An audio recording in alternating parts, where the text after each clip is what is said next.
राष्ट्रगान से कार्यक्रम को प्रारंभ करेंगे। आप सब अपने अपने स्थान पर राष्ट्रगान के लिए खड़े हो जाएं।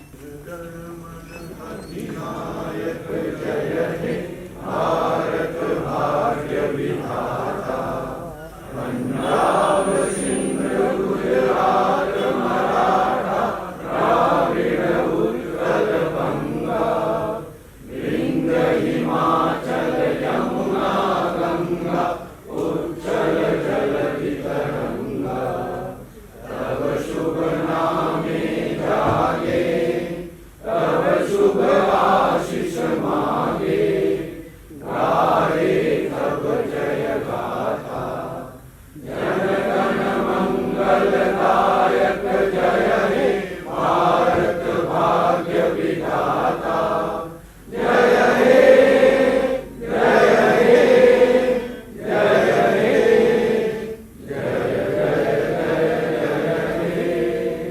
भारत माता की जय। 37वें विवेकानंद सम्मान समारोह में पधारे पुस्तकालय के प्रति अनुराग रखने वाले सभी सुधी वृंद का पुस्तकालय की ओर से हार्दिक स्वागत, वंदन, अभिनंदन।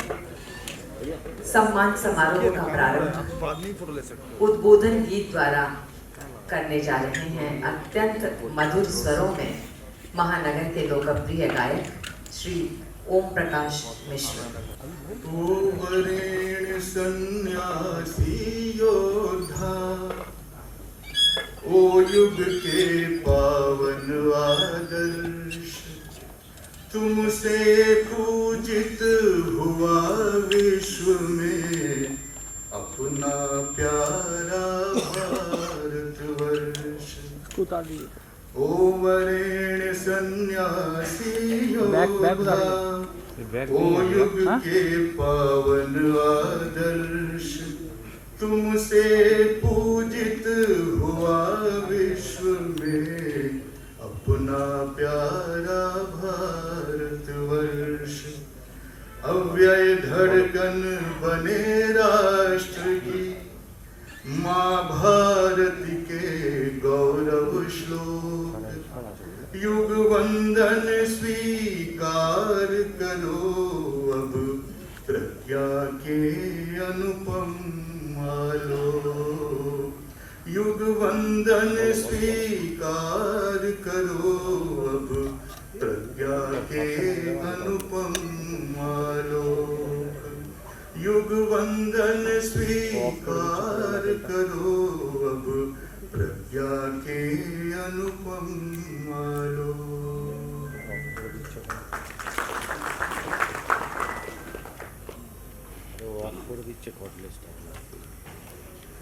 अभी ओम प्रकाश जी ने कहा कि युग वंदन स्वीकार करो तुम प्रज्ञा के अनुपम आलोक। सचमुच प्रज्ञा के अनुपम आलोक बंगाल की इस पुण्य धरती पर जन्मे भारत गौरव स्वामी विवेकानंद भारत के शायद ऐसे सबसे पहले सन्यासी होंगे जिन्होंने व्यक्तिगत मुक्ति की लालसा को ठोकर मारकर देशवासियों के दुख को अपना दुख समझा। आत्मनो मोक्षार्थ जगत हिताय च के उपदेश से हमें अनुप्राणित करते हुए सेवा का हमें एक नया उपनिषद दिया। उन्होंने कहा कि मातृदेवो भव, पितृदेवो भव, आचार्य देवो भव के स्थान पर रुग्ण देवो भव, दरिद्र देवो भव, मूर्ख देवो भव, इस भाव से देशवासियों की सेवा की जानी चाहिए। नर सेवा ही नारायण सेवा है के मूल मंत्र से उन्होंने जन जन के मन को जिस तरह से अनुप्राणित किया, उसी के फलस्वरूप आज हजारों हजारों लोग तन मन धन से सेवा के इस पुनीत कार्य में लगे हुए हैं। भारत की इस सनातन परंपरा के समर्पित साधकों को समाज के सामने लाने का हमारा यह छोटा सा प्रयास है विवेकानंद सेवा सम्मान। आज से 36 वर्ष पूर्व 125वीं जयंती पर विवेकानंद की 125वीं जयंती पर यह तय किया गया कि यह सम्मान प्रतिवर्ष दिया जाएगा और सबसे पहला सम्मान नागालैंड की रानी गाइडेनल्यू को दिया गया। गत वर्ष यह सम्मान प्रख्यात पर्यावरणविद नदी संरक्षक पद्मश्री संत बलवीर सिंह सीचेवाल जालंधर को दिया गया था और आज यह सम्मान भारत की पूर्वोत्तर सीमा पर अवस्थित कार्बी समुदाय की सनातन संस्कृति के संरक्षण उन्नयन के प्रति समर्पित सेवाभावी सामाजिक संस्था लखीमन संघ डोलामारा असम को प्रदान किया जाएगा, जो कि सेवा के क्षेत्र में एक विशेष कार्य होगा। बंधुओं, यह अत्यंत हर्ष का विषय है कि इस सारस्वत आयोजन की अध्यक्षता कर रहे हैं पश्चिम बंगाल के 21वें राज्यपाल महामहिम डॉक्टर CV आनंद बोस। अत्यंत सहृदय, सेवाभावी, अपनी जिंदादिली एवं हाजिर जवाबी से लोगों को निरुत्तर कर देने वाले डॉक्टर बोस ने 4 दशक से भी अधिक समय तक देश को सुदक्ष IAS ऑफिसर अधिकारी के रूप में अपनी सेवाएं प्रदान की हैं। एक सफल लेखक, उपन्यासकार, कवि एवं चर्चित कॉलमिस्ट महामहिम की अंग्रेजी, मलयालम एवं हिंदी में अब तक 40 पुस्तकें प्रकाशित हो चुकी हैं, जो कि अपने आप में एक उल्लेखनीय उपलब्धि है। आपके लिए कवि उत्कर्ष अग्निहोत्री के शब्दों में कहा जा सकता है कि शोलों पे मुद्दतों चले तूफान से लड़े हैं, शोलों पे मुद्दतों चले तूफान से लड़े हैं, कुछ लोग तो अदब के अदब से भी बड़े हैं, कुछ लोग तो अदब के अदब से भी बड़े हैं, और हम जो महक रहे हैं तो वो इसलिए कि हम चंदन के घने पेड़ के साए में खड़े हैं। हम चंदन के घने पेड़ के साए में खड़े हैं। इन्हीं शब्दों के साथ अनेकों सम्मान से विभूषित साहित्य मर्मज्ञ आज के आयोजन के अध्यक्ष महामहिम डॉक्टर CV आनंद बोस को मुक्तामाला पहनाकर आपका अभिनंदन करेंगे संस्था के उपाध्यक्ष भागीरथ चांडक जी।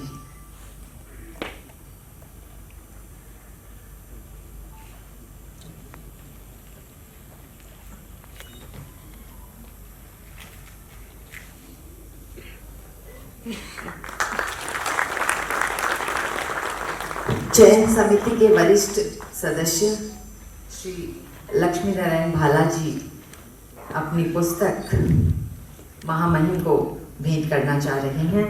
आपकी पुस्तक का नाम है हमारा संविधान, भाव एवं रेखांकन।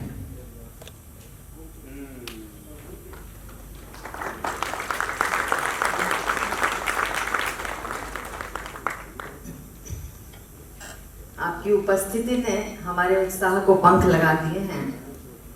अत्यंत हर्ष का विषय है कि आज प्रधान अतिथि के पद को सुशोभित कर रहे हैं रामकृष्ण मिशन विवेकानंद विश्वविद्यालय बेलूर मठ के पूर्व रजिस्ट्रार स्वामी कीर्ति प्रदानंद जी महाराज। अपनी प्रतिभा, निष्ठा एवं समर्पण के बल पर अति शीघ्र ग्रेटर ह्यूस्टन USA में वेदांत सोसाइटी का आप पूरा कार्यभार संभालने जा रहे हैं। स्वामी जी को अपने बीच पाकर हम आनंदित हैं। शांत, धीर, गंभीर, निरंतर, सरस सलिल सी निर्मल धारा, चिंतन की चेतना संजोए, प्लावित करती नया किनारा। आप चिंतन की चेतना को संजोए रखने वाले आज के आयोजन के प्रधान अतिथि स्वामी कीर्ति प्रदानंद जी महाराज का मुक्ताहार पहनाकर स्वागत करेंगे संस्था के उपमंत्री श्री सत्य प्रकाश रॉय।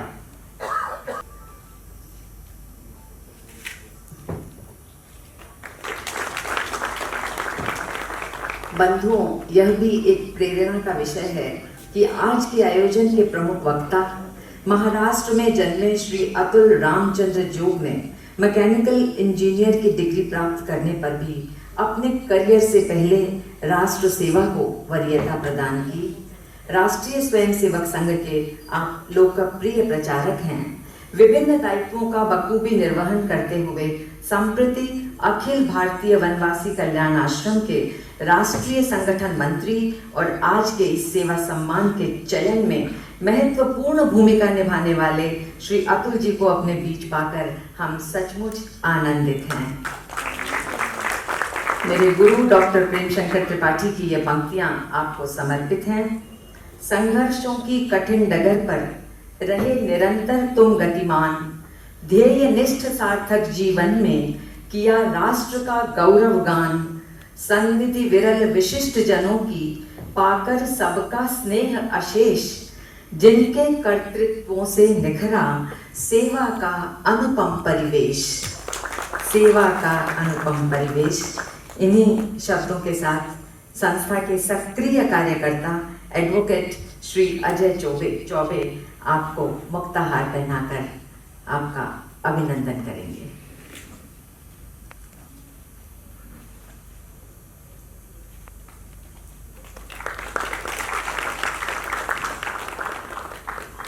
एक सच्चे समाज सेवी की क्षमता एवं आदर्श संरक्षक की प्रतिभा से विभूषित एक व्यक्तित्व का नाम है श्री सज्जन कुमार तुलसियान, जो आज विशिष्ट अतिथि के पद को अलंकृत कर रहे हैं। महानगर ही नहीं, पूरे भारत में विशिष्ट एवं वरिष्ठ आयकर सलाहकार के रूप में सुप्रतिष्ठित income tax bar association Kolkata के अध्यक्ष सज्जन जी को अपने बीच पाकर हम आह्लादित हैं। समाज और देश के युवाओं के प्रति आपके विचार कुछ इस प्रकार हैं कि कथानक व्याकरण समझे तो सुरभित छंद हो जाए, मेरे इस देश में फिर से सुखद मकरंद हो जाए। हे परमात्मा परम ज्ञानी, मैं इतना मांगता तुझसे, युवा पीढ़ी संभल करके विवेकानंद हो जाए, युवा पीढ़ी संभल करके विवेकानंद हो जाए। आपकी इन्हीं शुभकामनाओं के साथ मुक्ताहार पहनाकर आपका अभिवादन कर रहे हैं संस्था के पूर्व मंत्री श्री नंद कुमार लढ़ा।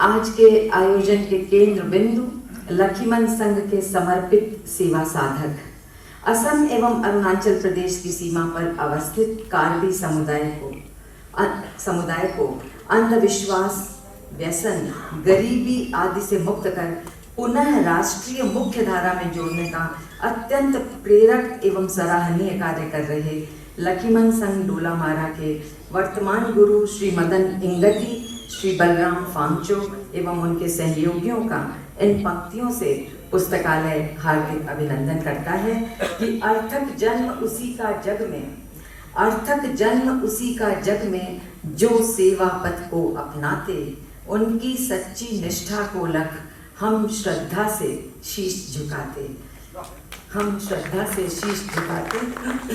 मैं अनुरोध करूंगी संस्था के अर्थ मंत्री अरुण प्रकाश मल्लावत से कि वे मुक्ताहार पहनाकर श्री बलराम फांगचो जी का स्वागत करें। मंचस्थ अतिथियों से मेरा सादर निवेदन है कि स्वामी जी के चित्र पर पुष्पार्पण कर अपनी श्रद्धा निवेदित करें।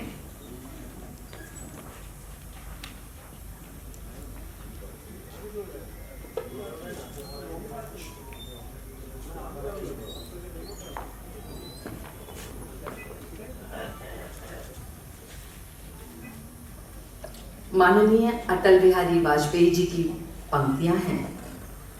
राम कृष्ण यदि गए विवेकानंद शेष हैं, राम कृष्ण यदि गए विवेकानंद शेष हैं, अभी मूर्ति की पूर्ति शेष है, प्रण अशेष है, अभी मूर्ति की पूर्ति शेष है, प्रण अशेष है। आओ युग के सपनों को साकार करें हम, आओ युग के सपनों को साकार करें हम, मृतकों में भी जीवन की हुंकार भरें हम, मृतकों में भी जीवन की हुंकार भरें हम।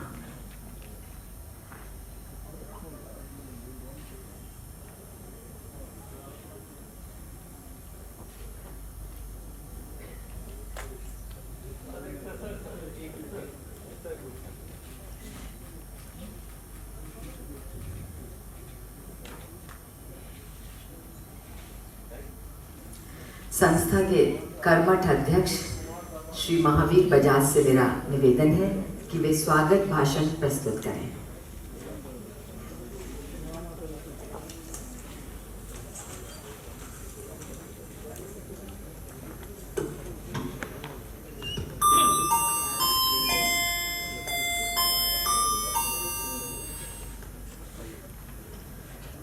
सम्मानित मंच, सुधीजनों, माँ भारती के पावन चरणों में प्रणति निवेदन करता हुआ कुमार सभा पुस्तकालय की ओर से आयोजित विवेकानंद सम्मान सेवा सम्मान के इस 37वें आयोजन में आप सबका हार्दिक स्वागत करता हूँ। मैं अभिनंदन करता हूँ आज के मंचस्थ अतिथियों का, जिनकी गरिमामय उपस्थिति से न केवल मंच बल्कि पूरा सभागृह आलोकित है। आज के हमारे अध्यक्ष पश्चिम बंगाल के महामहिम राज्यपाल महोदय डॉक्टर सीवी बोस आनंद जी का आप सब की ओर से हार्दिक स्वागत करता हूं। वे कुमार सभा के मंच पर पहली बार आए हैं, पहली बार उपस्थित हुए हैं। हम सब गर्व की अनुभूति करते हैं।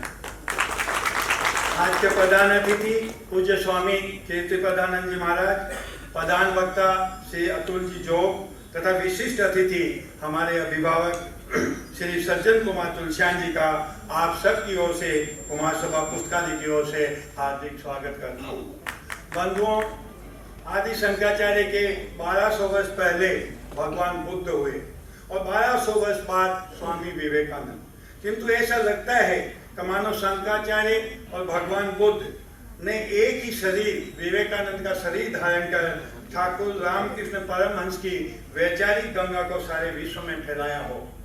अपने पास कुछ भी साधन न होते हुए 7 समंदर पार जाकर अपने कर्तृत्व से पूरे विश्व को हिला देने वाले योद्धा सन्यासी थे स्वामी विवेकानंद। उन्होंने भारत भ्रमण के समय भारत की जो दुरावस्था को देखकर कहा था कि भारत माता के पिछड़े, वंचित, दलित भाइयों की सेवा करो, उन्हें शिक्षित करो।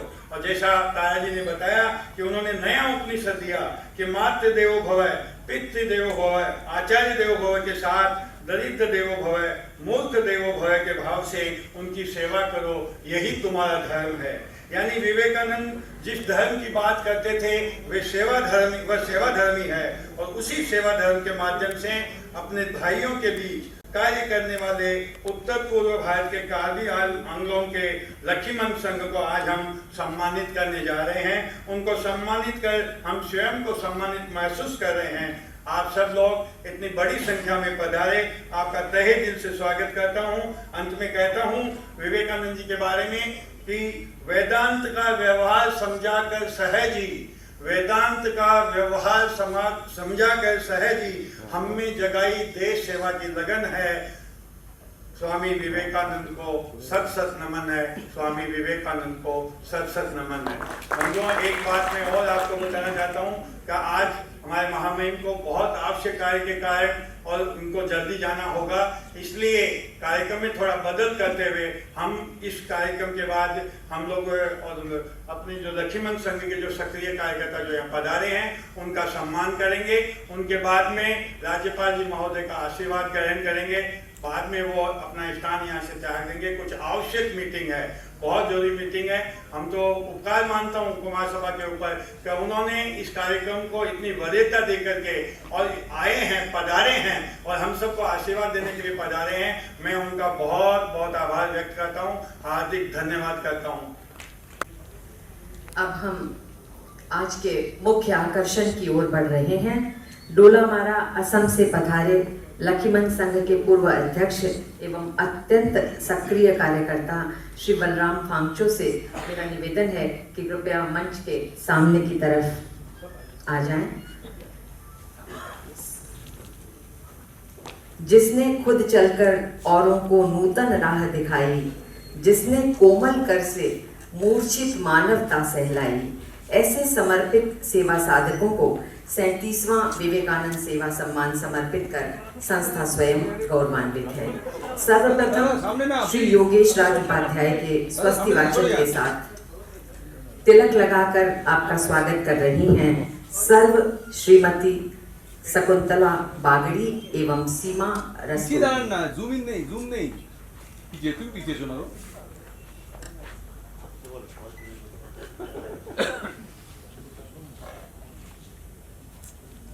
দাদা বসে যাও।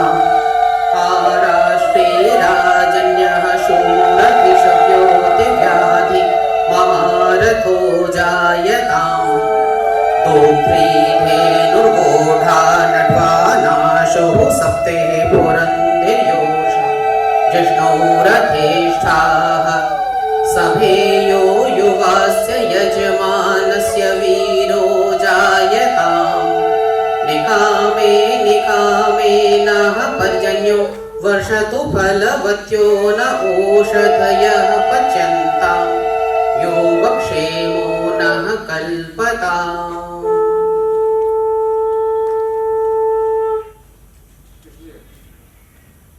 माल्य विभूषित कर आपका अभिनंदन कर रहे हैं संस्था के सुदक्ष सचिव श्री बंशीधर शर्मा।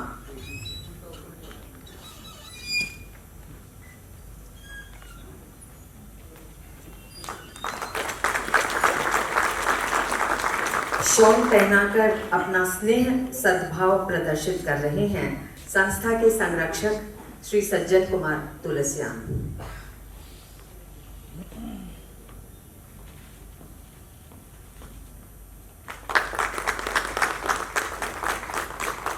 श्रीफल प्रदान कर मंगल कामनाएं कर रहे हैं स्वामी श्री कीर्ति प्रदानंद जी महाराज।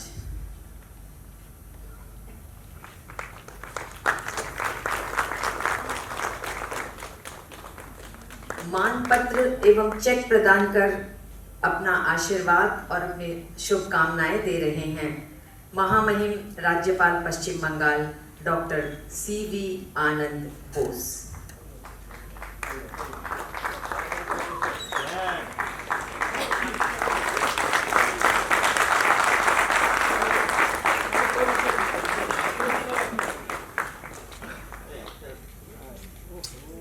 এই বাবা,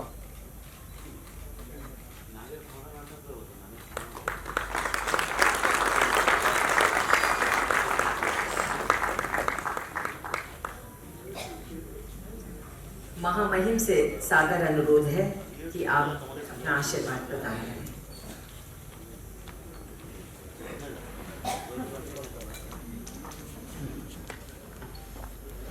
মান করা আছে। Distinguished award winner,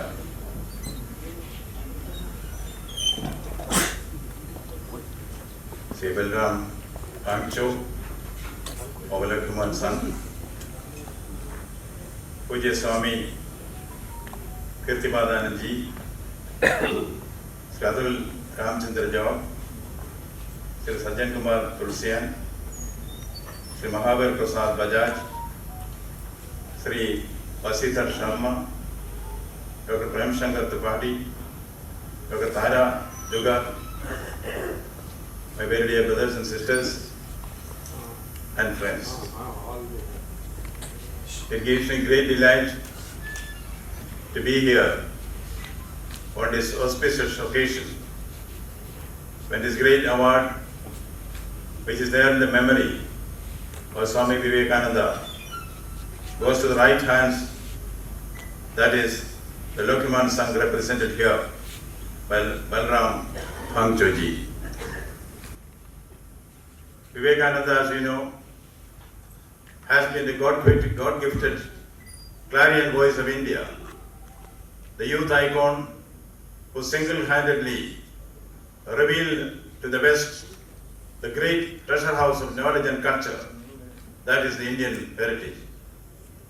It is said in the Bhagavad Gita, Paritranaya sadhuvina, vinashaya dushkrita, Dharma Sansthavanatthaya Sambhavami Yuge Yuge. This is about Krishna, our Lord, but about Vivekananda also. In a way, without yielding weapons, he also did the same thing. Paritranaya sadhuvina vinashaya cha dushkrita. That is a transformational change, the transformation which Vivekananda could create in the world at large. Yes, after Vivekananda and before Vivekananda, there was a transformation. Before Vivekananda, it was as if the East is East and West is West, and never the twain shall meet. But Vivekananda showed that through the Indian philosophy, the essence of India, the world can meet together. That is, he knit together East and West and gave a solution through the Indian way. Arnold Toynbee said long time back that the future of the world will be through the Indian way. What the Indian way is was defined first to the Western world by Vivekananda in his Chicago address. Then there was no looking back. And where does this award go? This award goes to the most deserving hands. I am saying it with them emphatically. I have some association with Karbi Anglong. As a probationary officer, while I was working in the Chaviringi branch, local head office of the State Bank of India, one day the Chief General Manager asked me, a credit plan has to be prepared for the Karbi Anglong district. I told him, sir, I know Karbi Anglong is in Assam, but I have not gone there. He said, already a team has worked on it. They have created a report, but that has to be finalized. You have to edit it, you have to add to it, you have to modify it, and you have to see that the report is implemented for the benefit of the Karbi Anglong. That last mile connectivity with the Karbi Anglong was given to me as a great opportunity. I remember with pride and gratitude that was my association with Karbi Anglong. The umbilical relation which existed at that time is finding its manifestation here, when I have been invited and given the opportunity to give this great award to the most deserving hand, that is our great Balram Bhangyoji, who is representing the Lokhiman Sangh. And about the Lokhiman Sangh, they are there to work for the poorest, the lowest, the lowliest, and the least, as Rabindranath Tagore would say. They realize that leave this chanting and telling of beads. He is there where the path breaker is making stones. He is where the tiller is tilling the soil, as Gurudev said. They have devoted themselves to the Antodaya approach, the lowest, the lowliest, and the least. I remember when the temple entry proclamation of Travancore, that is where scheduled castes were allowed for the first time to enter every temple, starting with the great Sri Padmanabha Swami temple. Gandhiji also came there to celebrate the historic occasion. The Divan of Travancore, he boasted to Gandhiji, this is one of the most significant revolutionary social changes that has come here, and we in Travancore are responsible for this. With a smile, Gandhiji asked him, is it known to the nomads of the forest? Which means social change has no relevance unless it addresses itself to the needs of the common man, the lowest, lowliest, and the least, as Rabindranath Tagore would say. This Lokhiman Sangh also lays its emphasis to work for the poor, for the downtrodden. You know, in the Mahabharata, there is a scene. The Pandavas are in the forest dwelling, Vanavasa. One day, Yudhishthira sent his brothers, one by one, to fetch water from the forest pool. No one returned. Stupefied and aghast, Yudhishthira goes to the pool and he sees all his brothers are dead on the bank of the pool. He was surprised. He didn't know what has happened. Bhim, Arjun, Nakul, Sahadev are all dead on the bank of the pool. He heard a voice. The pool belonged to Yaksha. Yaksha's diktat was not obeyed by the Pandava brothers, and they forcibly tried to fetch water from the pool without his permission. That is why they were all lying dead there. Yaksha asked Yudhishthira, I will ask a few questions. If you can give the right answers, then I will give back the life of one of your brothers. You know the famous dialogue, Yaksha's questions? All the questions were answered by Yudhishthira. As a reward, keeping up his promise, Yaksha said, he can choose which brother do you want to revive. Without batting an eyelid, Yudhishthira asked, please give me Nagul. What does it mean? Yudhishthira's sense of dharma. The first son of Kundi is me. When I am alive, the first son of Mother Madri should also be alive. That is dharma. There is also another interpretation for this. Compared to Bhim and Arjun, Nagul is comparatively weak. A king has to give his special attention to the weaker sections. That is the philosophy which is guiding this son also, Lokimo's son. I remember in my former avatar as a civil servant, I happened to be the principal secretary to the Chief Minister of Kerala. He once asked me, Anand Bose, I want some very important project to be implemented for the benefit of the tribals of the state. So I called the government secretaries, the district collectors, here it is district magistrate, there it is district collector, chief engineers. Then I asked him, the chief minister wants a momentous project to be implemented for the benefit of the tribals of the state. So many suggestions came. Then the chief engineer said, sir, the tribals have to collect the minor forest produce from the forest and take it to the local market. They have to swim across a turbulent river, particularly in the hot sun. If we can build a bridge across the river, that will be an ideal project for the tribals. I also thought, excellent, yes, that is what the tribals need. So 10 crores sanctioned for the bridge, but when it was completed, it became 50 crores, that is PWD everywhere. The day of the inauguration came, the chief minister was there, ministers are there, MLAs, MPs, panchayat presidents, all were there. Media was there, visual media. The visual media asked, this bridge is meant for the tribals. Where is the tribal chief here? We knew that is going to be the banner headline tomorrow. Tribal bridge was opened without the tribal chief. So I looked at the district collector. He looked darts at the Tahsildar. The Tahsildar looked dirty at the village officer. The poor village officer went and brought the tribal chief. To be true to the requirements of the visual media, you know, he put a jacket on the tribal chief and gave him a stick and a wand. He looked like Ben-Hur stepping out of the annals of the Bible. Very impressive enough for the visual media. The visual media asked the tribal chief, Chief, this bridge is for the tribals. Yes. Do you like the bridge? I like it very much. Why do you like it so much? Before this bridge was built, we tribals had to swim across the river in the hot sun. Now that the bridge is there, we can swim under the shadow. That is the type of tribal bridges which we have built across the centuries, across the decades, in the name of development. Yes, so many tribal bridges in all states in the country, in the name of development. The people do not know who built it, what for. We have to target those who need it. We have to address the poor. We have to be in touch with them. If that is there, we should not forget that the dispensers of India's destiny, Bharat Bhagya Vidhata, officers, ministers, MLAs, MPs, they are all given the mandate to be Bharat Bhagya Vidhata, to be dispensers of India's destiny by whom? By the Constitution of India.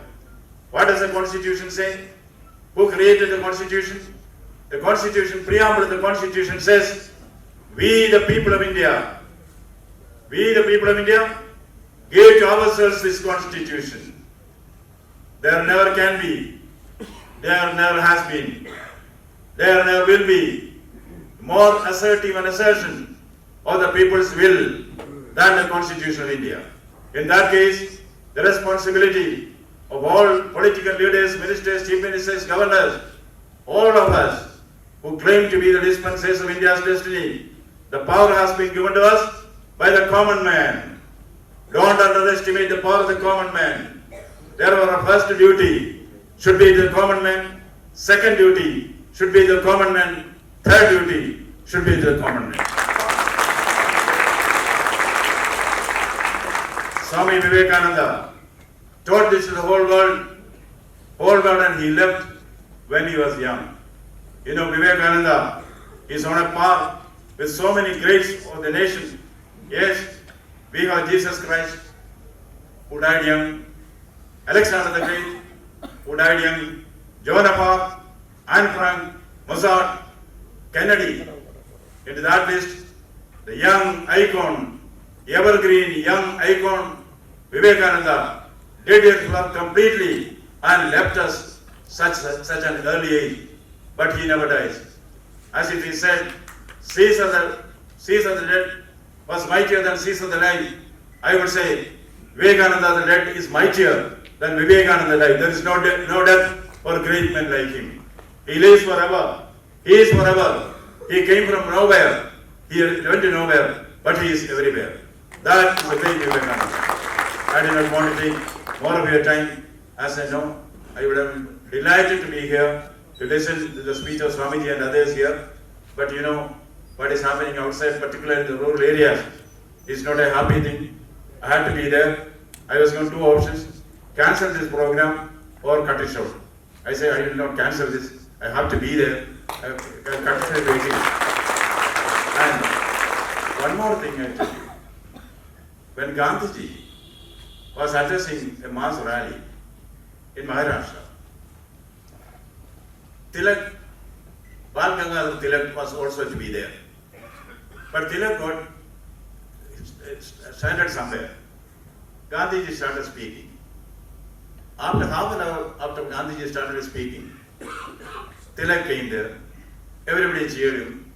And Tilak was very apologetic to Gandhiji that I was half an hour late. And Gandhiji said, don't be apologetic for me being half an hour late. But if India's freedom is delayed by half an hour, Tilak, you will be responsible for that. So I take the responsibility for this. Certainly. And one more thing, you know, long speeches once put me in big trouble, which I shared with somebody last day. I kept on speaking, people kept on clapping, so I thought I should speak more and more. Then I did a long speech. I said, we need educational reform, we need social reform, we need industrial reform. Somebody from the audience said, but you need some chloroform. Before you say that, thank you very much for inviting me here. This is your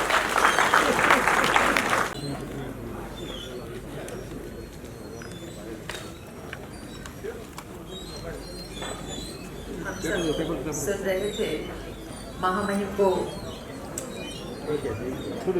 आवश्यक कार्य में जाना है।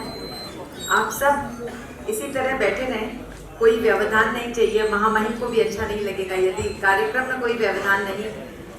महामहिम जा रही हैं, हम फिर आपसे पुनः आपके आगमन की प्रतीक्षा में रहेंगे। राष्ट्रगान ओम प्रकाश जी आइए।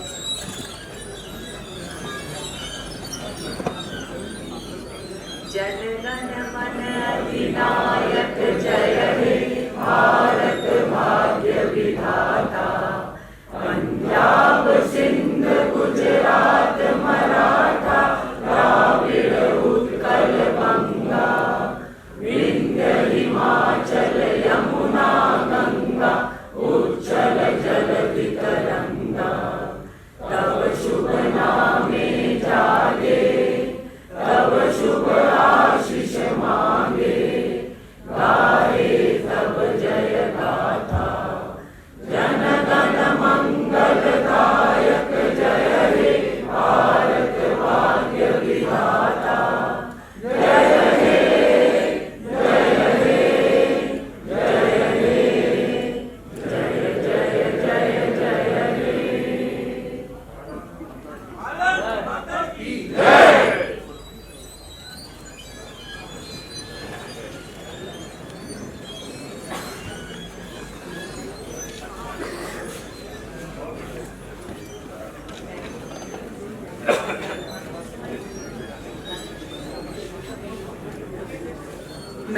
अनुरोध करूंगी आज के प्रधान अतिथि स्वामी श्री कीर्ति प्रदानंद जी महाराज से कि आप अपना आशीर्वचन प्रदान करें।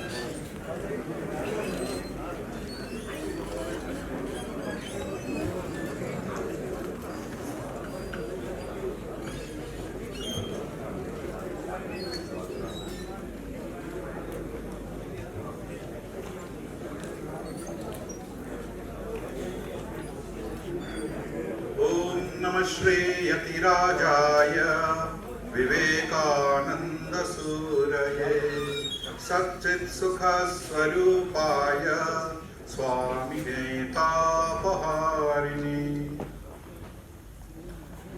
At the outset, I convey my loving namaskars to the respected dignitaries for today's program. I convey my regards to all the office bearers of Sri Bodabazar Kumar Sabha Pustakalaya, the renowned institution that is conferring the Vivekananda Seva Samman today to Lakshman Sangha Dolamara, and also offer my hearty congratulations to the members of Lakshman Sangha on the conferment of this award on them. My namaskars to all the guests and one and all present over here. On this solemn occasion, I am going to share with you Swami Vivekananda's views on rejuvenation of India. Swami Vivekananda was particularly concerned about the common masses of India and wanted that the common masses should be empowered and their standard of living should be gradually raised. He said, "Let new India arise out of the peasant's cottage, grasping the plough, out of the huts of the fisherman, the cobbler and the sweeper. Let us spring from the grocer's shop, from besides the oven of the fritter seller. Let us emanate from the factory, from marts and from markets. Let us emerge from groves and forests, from hills and mountains.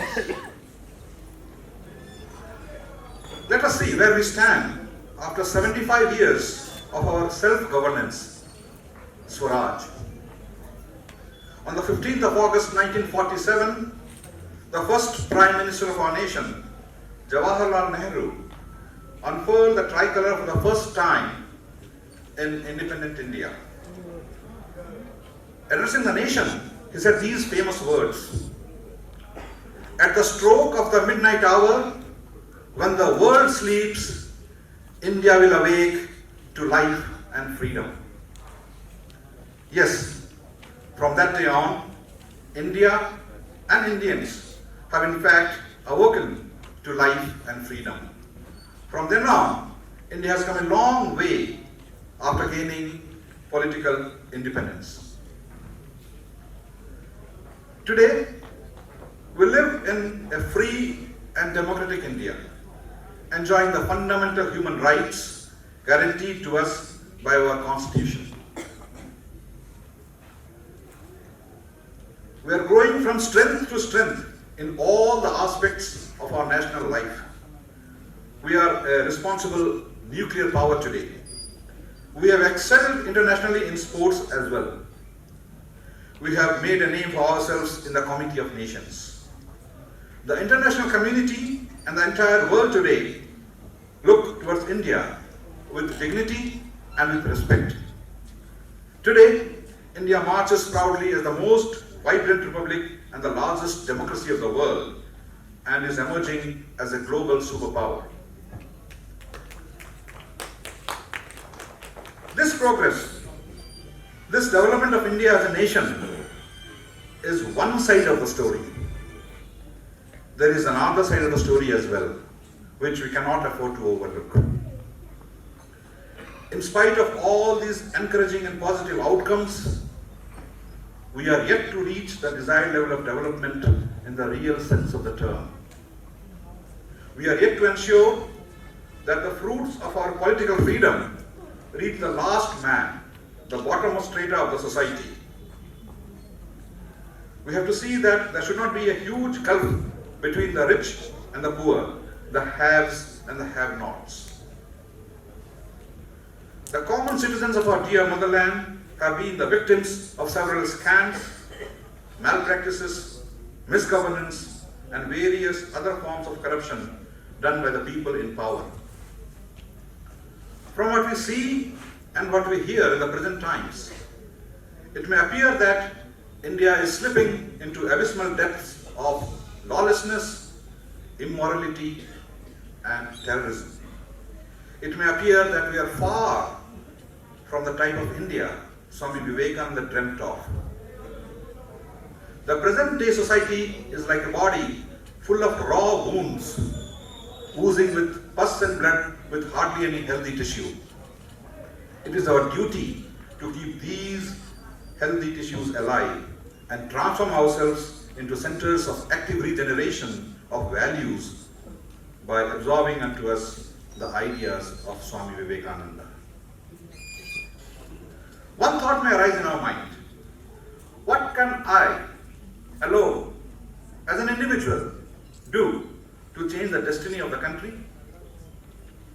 When such a thought comes, let us remember the little story from Tagore. When the sun was about to set, he called out to the world to find out if anyone could bring some light to remove the darkness.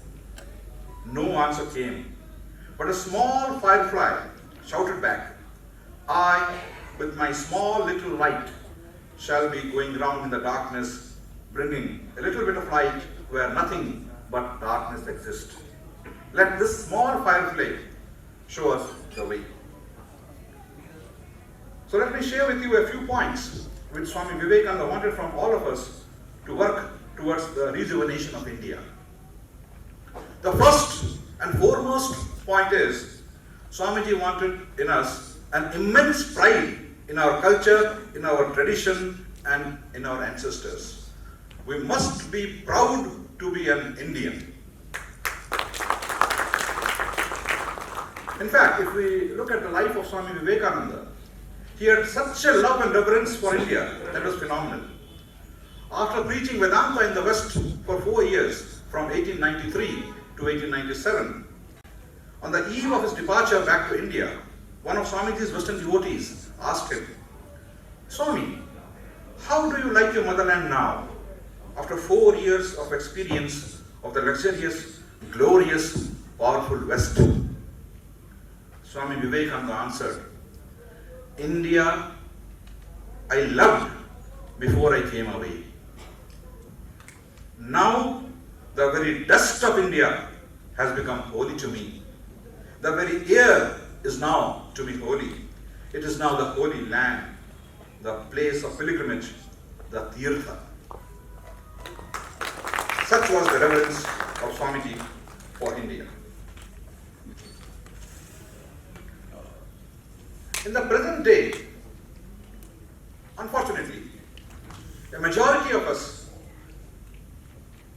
on the contrary, far from having a sense of pride in our being Indian, sing the glory of the West, demean our dear motherland, and criticize India for one reason or the other. I've often heard people saying, "In the West it is so good, so systematic, so methodical, so meticulous, but in India the condition is hopeless. Here files do not move in the government offices without any underhand dealings. There's so much of corruption, trains do not run in time, there's so much of traffic jam, there's so much of dirt and filth everywhere, etc., etc." Well, there may be some element of truth in these, but then who is responsible for this? It is we who are responsible for whatever situation we are in. If our house is not in order, we do not go to the marketplace and wash the dirty linen there. What we do is, we try to put the house back in order. So we have to set our collective, social and national life in order. Our neighbors will not do it for us. It is we who have to do it. A tendency of only criticizing and doing nothing to contribute towards the cause will take us nowhere. regarding our motherland India, Swami Vivekananda said, "This national ship, my countrymen, has taken millions and millions of people to the other shores of immortality. If today, perhaps because of your own fault, it has developed a crack, then what would you do? Would you start criticizing it? Or you will come together and try to stop that crack, stop that hole. Let us all come together, make a plug of our brains and stop that hole. And if you are unable to do it, if at all we have to sink, let us all sink together, but without a word of criticism on this great national ship, this motherland of ours, which has done yeoman service to humanity than any other thing in this world." So, for working towards the rejuvenation of India, this sense of pride in our being Indian is of paramount significance.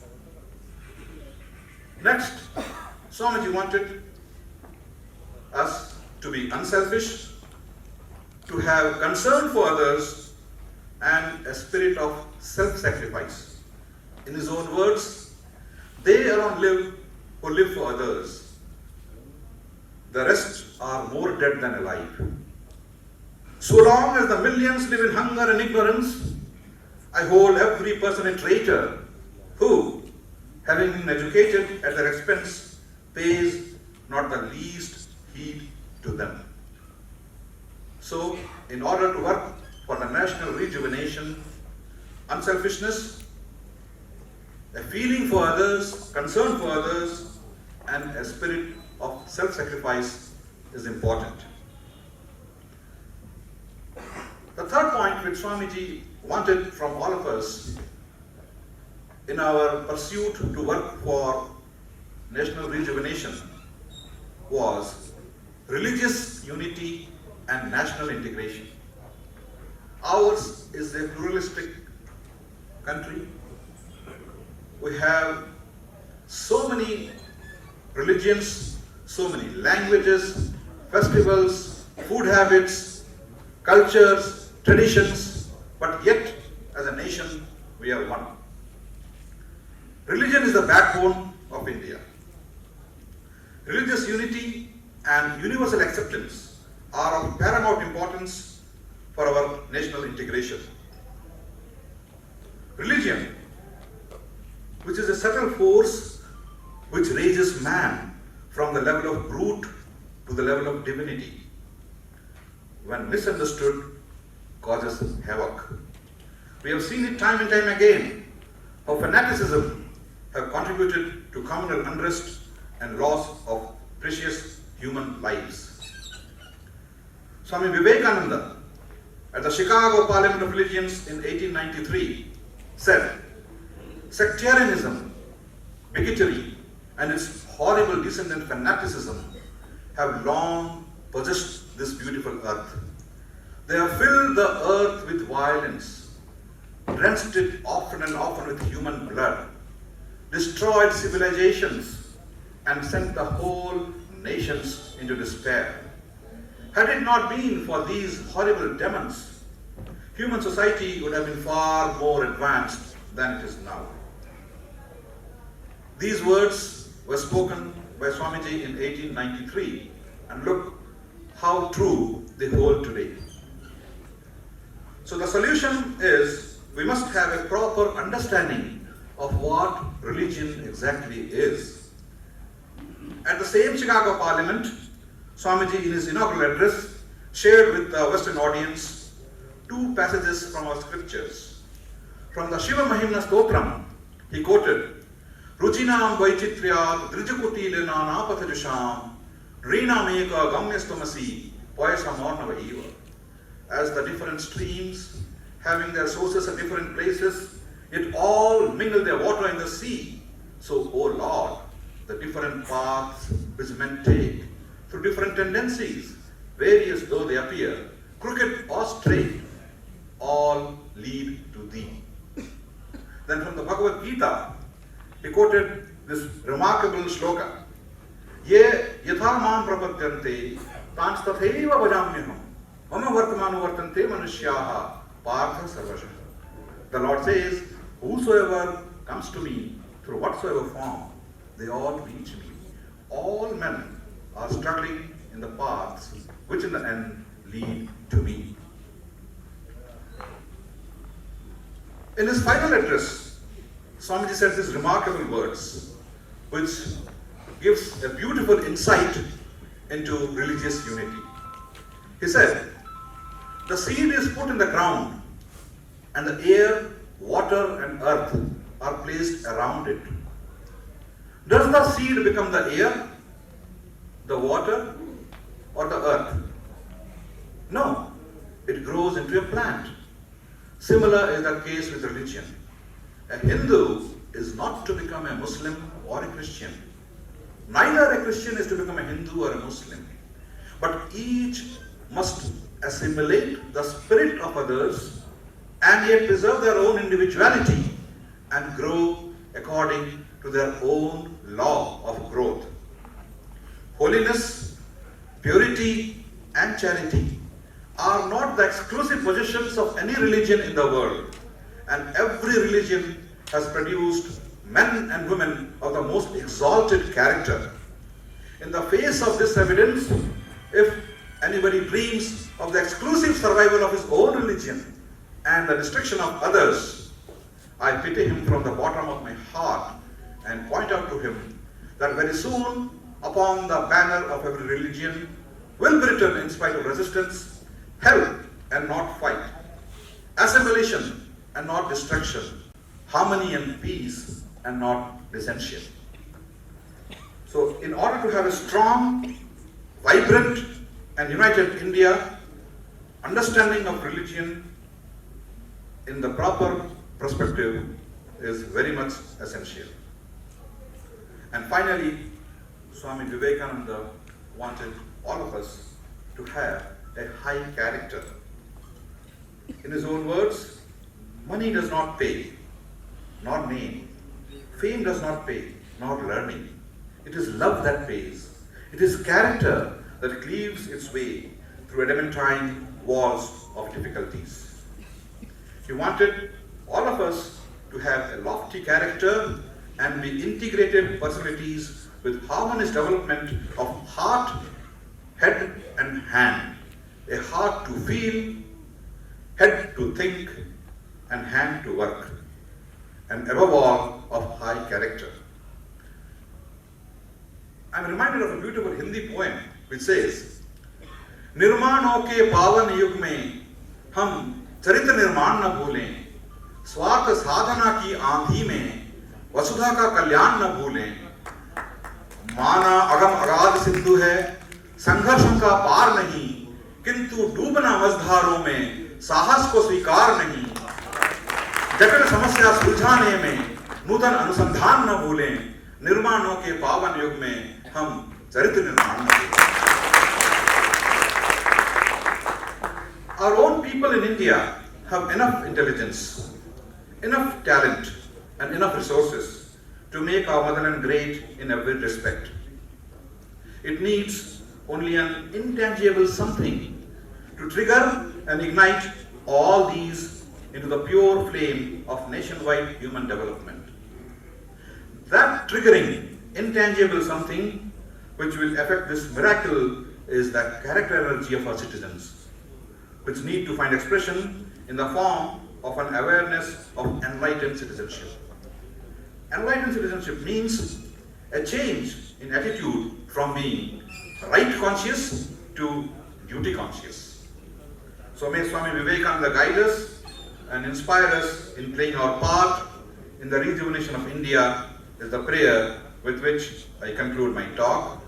I leave you all with some inspiring words of Swamiji, which I wish you all take as takeaway messages from today's meeting. Swamiji said, the longest night seems to be passing away. The sorest of trouble seems to be coming to an end at last. The seeming corpse appears to be awakening, and a voice is coming unto us. gentle, firm, and yet unmistakable in its utterances, and is gaining volume as the days pass by. India, this motherland of ours, is rising from a deep, long sleep. Never is she going to sleep anymore. No outward power can hold her back anymore, for the infinite giant is rising from a deep, long sleep.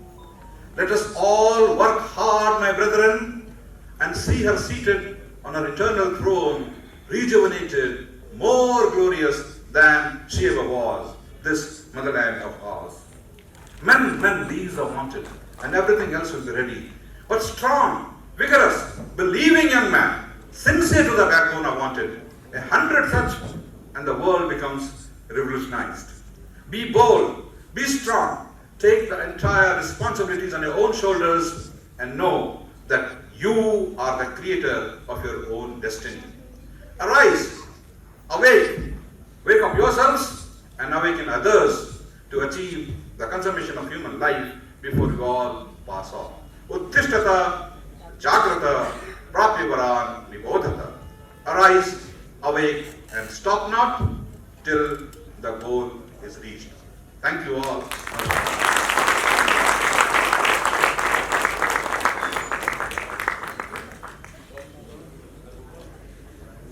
मुझे क्षमा करें, मुझे पहले ही लक्ष्मी नारायण भाला जी, जो हमारे चयन समिति के वरिष्ठ सदस्य हैं, उन्हें बुलाने को कहा था महावीर जी ने, पर मैंने स्वामी जी से कह दिया बोलने के लिए। अब मैं आपसे अनुरोध करती हूँ कि आप आएँ, आपकी अध्यक्षता में आगे का कार्यक्रम। आइए। अभी स्वामी जी कह रहे थे, उनकी दो बातों पे मुझे बात याद आ रही थी, और ये लग रहा था कि रविंद्रनाथ की धरती पर खड़े होकर उनकी बात ना करें तो कैसा कैसा लगता है। स्वामी जी ने कहा था कि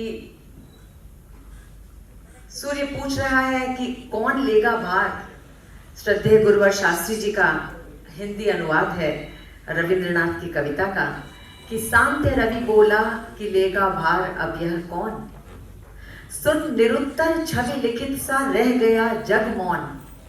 मृत्तिका का दीप बोला तब उठाकर माथ। शक्ति मुझ में है जहां तक मैं हरूंगा नाथ। तो हम सब मृत्तिका के दीप बनने को तैयार रहें। इन्हीं शब्दों के साथ मैं बुला रही हूँ अपने विशिष्ट अतिथि श्री सज्जन कुमार तुलसियान जी से को कि आप आएं और अपने विचार रखें।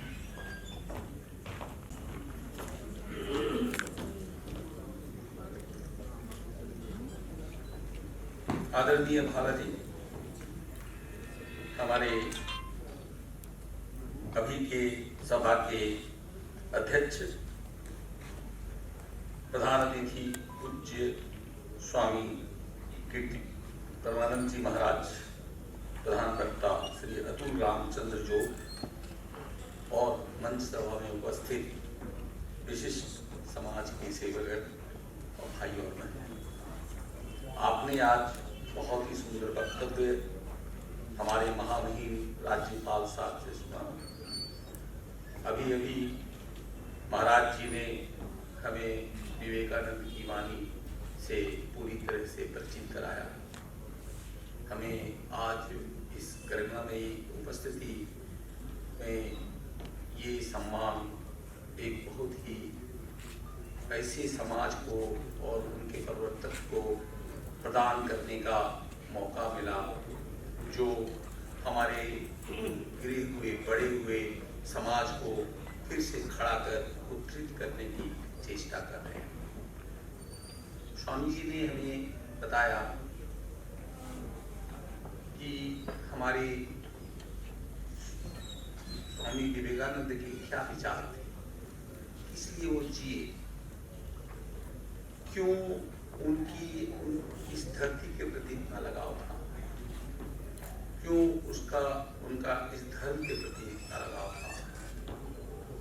प्लूरलिज्म में भी अपने धर्म को अपने में संभाल के रखना और अपने ज्ञान को अपने धरा के अब तक के पाए हुए विशिष्ट मुनियों के द्वारा और हमारे समाज के लोगों के द्वारा बनाए हुए सुंदर सुंदर विचारों को क्यों हम लोग धारण करें, क्यों हम लोग उससे प्रबुद्ध होकर अपने आप को एक सभ्य और सुसंस्कृत समाज के रूप में प्रदर्शित करें, क्यों हम अपनी कमजोरियों से ऊपर उठें, क्यों न हम अपने गरीब भाई बहनों की सेवा में लगें, क्यों न इस देश से दरिद्रता का नाश कर इस देश को पूरी तरह से संपन्न बनाएं।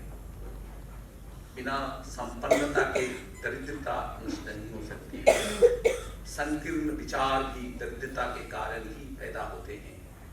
तो जब सारे भारतवासी अपनी शिक्षा के माध्यम से, अपनी प्रबुद्धता के माध्यम से इस देश को सशक्त और संबलपूर्ण बनाएंगे, तभी ये समाज का समुचित निर्माण होगा।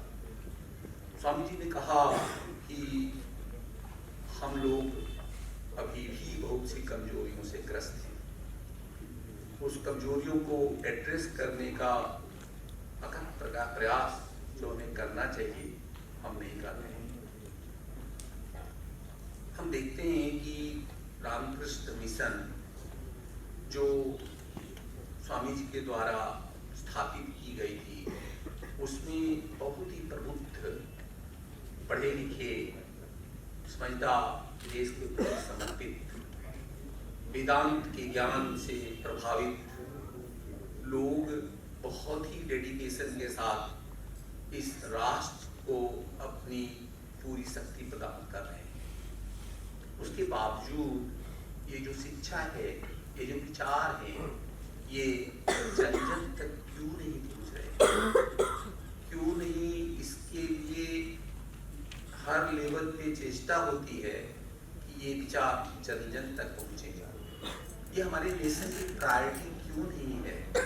ये सरकार का सेकुलरिज्म कैसा सेकुलरिज्म है जिसमें हमारी मनुष्यों की वाणी हमारे जन जन तक नहीं पहुंचती है? यही कारण है कि हमें स्वामी जी के मुख से ये सुनना पड़ता है कि स्वामी जी ने ये कहा था और इसको हमें फॉलो करना चाहिए। अगर हम बचपन से ही ये विचारों को हमारे होनहारों में पूरी तरह से डाल दें, तो क्यों नहीं हमारा नेशन एक प्रबुद्ध और शक्तिशाली नेशन के रूप में हमारे विचारों के अनुरूप बन पाए। आर्टिकल 25 के अंधकार में हम अपने विचारों को क्यों लुप्त कर दे रहे हैं? क्यों नहीं ये मूवमेंट तैयार होता है जहां शिक्षा पद्धति में स्वामी जी की वाणी, स्वामी जी के विचार, हमारे मनुष्यों के विचार पूरी तरह से शिक्षा का माध्यम बन जाए। मेरे विचार में ये सम्मान जो है ये दिए जाएंगे, लिए जाएंगे, लेकिन सबसे बड़ा सम्मान स्वामी जी को वही होगा जब हम इस देश की, इस राष्ट्र की आत्मा में उनके भाव, उनके विचार पूरी तरह से भर देंगे। इन शब्दों के साथ मैं अपनी बातों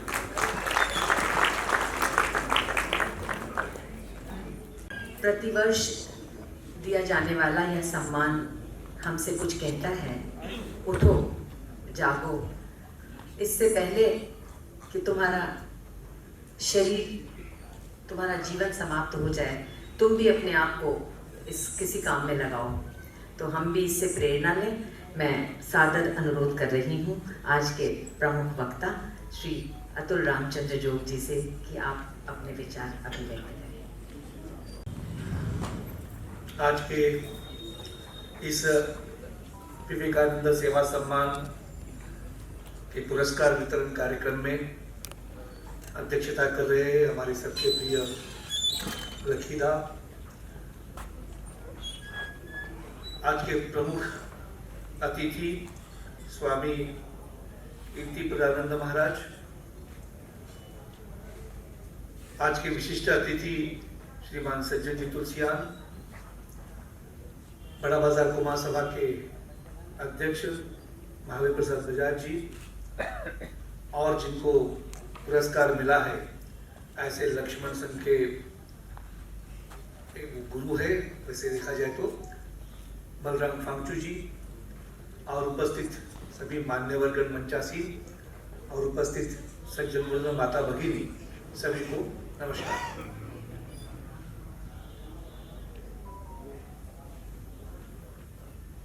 जैसा मैं कल्याण आश्रम का काम करता हूँ, तो नॉर्थ ईस्ट में काम करने का मुझे मौका संगठन ने दिया। नागालैंड में हमारे एक मित्र है, उनका नाम है जी थोंग। तो जी थोंग जी से एक बार चर्चा चल रही थी, तो उन्होंने एक किस्सा बताया। वो विदेश के दौरे पर गए थे और विदेश से घूमकर आते समय थाईलैंड होकर भारत में लौटे। तो थाईलैंड के एयरपोर्ट पर आए, उन्होंने अपना टिकट दिया, तो पासपोर्ट का पूछा तो पासपोर्ट लिया। पासपोर्ट पर नाम लिखा था जी थोंग और नेशनलिटी इंडियन। तो एक बार नेशनलिटी इंडियन देख रहा है, एक बार चेहरा देख रहा है, दोनों मैच नहीं हो रहा है, कोई चेहरा अलग होता है। फिर बोले क्या करते हैं, तो बोले मैं भारत सरकार में नौकरी करता हूँ, स्टेट गवर्नमेंट में चीफ इंजीनियर हूँ। उन्होंने अपना आई कार्ड प्रोड्यूस किया, उस पर भी जी थोंग नेशनलिटी इंडियन है, लेकिन वो पुलिस मानने के लिए तैयार नहीं है। No no, you are not Indian. तो बोला मैं भारत का हूँ, सब बताया, लेकिन वो मानने को तैयार नहीं है। वो बोला मेरी इंग्लिश उनको समझ में नहीं आ रही थी और थाई पुलिस की भाषा मुझे समझ में नहीं आ रही थी, तो क्या करे। तब मुझे डिटेन कर दिया, बैठा दिया। तो मेरे पॉकेट तो वैसा ही खाली हो चुका है और अभी मेरी फ्लाइट चली गई, तो आगे क्या करूं। तब तक एक दूसरा उसी फ्लाइट से जाने वाला भारतीय प्रवासी आया, उसने अपना टिकट दिखाया, नेशनलिटी इंडियन, तो चेहरा मिल गया। तो फिर सारा टिकट और चेक किया। फिर उस सज्जन को पूछा कि वो जो वहां बैठे हैं ना, वो कहते नागा है, नागालैंड के है, इज ही इंडियन? तो भारत के सज्जन ने बताया no, he is not Indian. ऐसा बोल के वो निकल गया। तो बोला पुलिस बोला देखो मैं बोल रहा था वही सच निकला, भारत का आदमी भी आपको भारतीय कहने के लिए तैयार नहीं है। तो और आश्चर्य की बात, मैं भी पसीना छूट गया, क्या करूं, एकदम पजल हो गया, क्या बताऊं तो इस पुलिस का विश्वास होगा कि मैं भारतीय हूं। तो बोला मैं सोचा सोचा सोचा और जोर से चिल्लाया, आई एम द हिमालया। तो पुलिस बोला it's okay, you are go, you are Indian. तो बोले प्रधानमंत्री का नाम मालूम हुआ कि नहीं मालूम नहीं, राष्ट्रपति का नाम मालूम हुआ। हिमालय की पहचान जो है भारत की, गंगा नदी, ये सब है भारत की पहचान है। फिर बोले आकर मैं फ्लाइट में बैठा तो मेरे बगल में वही व्यक्ति जो मुझे भारतीय मानने को तैयार नहीं था। तो बोले पहले तो मेरी बात करने की इच्छा ही नहीं थी उसके साथ। सोचा चलो पूछते, बोले मैं तो नागालैंड का हूँ, मैं स्टेट गवर्नमेंट में एम्प्लॉय हूँ, इंजीनियर हूँ, नागालैंड भारत का राज्य है और आप हमको भारतीय मानने के तैयार क्यों नहीं हुए? तो बोलते आप नागा लोग अलग देश की डिमांड करते, आप थोड़ी भारतीय हैं। तो उसने बताया सज्जन ने कि यदि आप हमको भारतीय नहीं मानते हैं तो अलग देश की पूरी डिमांड करेंगे। वो कोई सेपरेटिस्ट आदमी नहीं है, वो भारतीय व्यक्ति आज भी सर्विस करता है, अपने काम से जुड़ा हुआ है।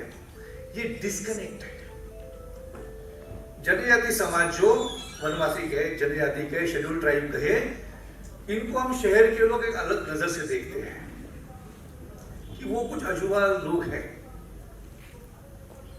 लेकिन आज जब हमने देखा कि हमारे मंच पर जो विराजमान बलराम फांगचू जी जो है, ये कार्बी लोग के कार्बी समाज से बिलोंग करते हैं। कार्बी समाज भारत का एक सभ्य समाज माना जाता है। हमारे रामायण में बाली का नाम सुना है ना, ये बाली के वंशज है।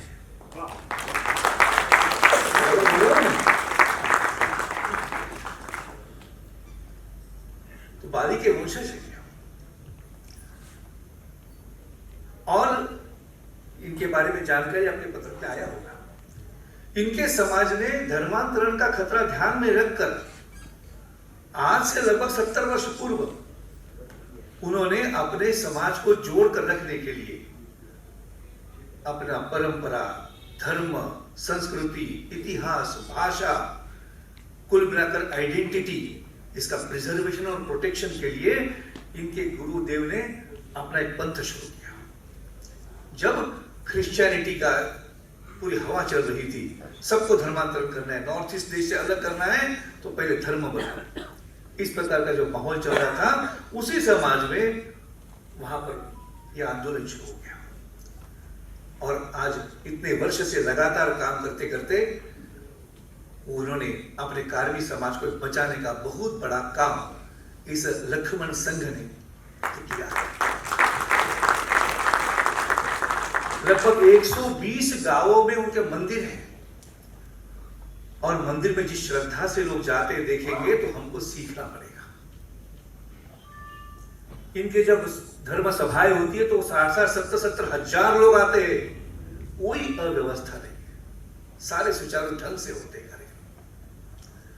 और धर्म की शिक्षा के साथ उन्होंने विद्यालय भी शुरू किए, क्योंकि मॉडर्न एजुकेशन से जो अच्छी बातें कुछ दुष्परिणाम भी है, तो आने वाले पीढ़ी को अपने धर्म की शिक्षा मिलने के लिए उनके यहाँ स्कूल भी चलाते हैं, और इसलिए सेवा सम्मान पुरस्कार के आज उनको दिया जा रहा है। मैं बड़ा बाजार कुमार सभा को धन्यवाद देना चाहूंगा, उन्हें सही निर्णय। मित्रों,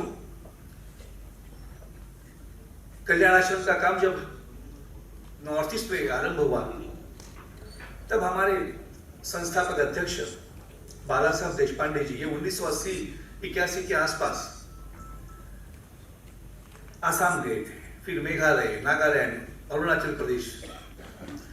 तो मेघालय में जब गए थे तो मेघालय में एक नरत्यांग नाम का गांव है, उस गांव में गए तो वहां खासी ट्राइब के लोग उनको मिलने के लिए आए थे। सारा मुलाकात बातचीत होने के बाद एक परिवार में भोजन के लिए लेके गए उनको। भोजन होने के बाद स्वाभाविक घर के परिवार वालों का परिचय। इतना अच्छा भोजन बनाने वाले माता जी का नाम क्या है? तो माता जी का नाम था माई पासा। लेकिन बाद बाद में पता चला कि माई पासा ना उस घर की है ना उस गांव की है।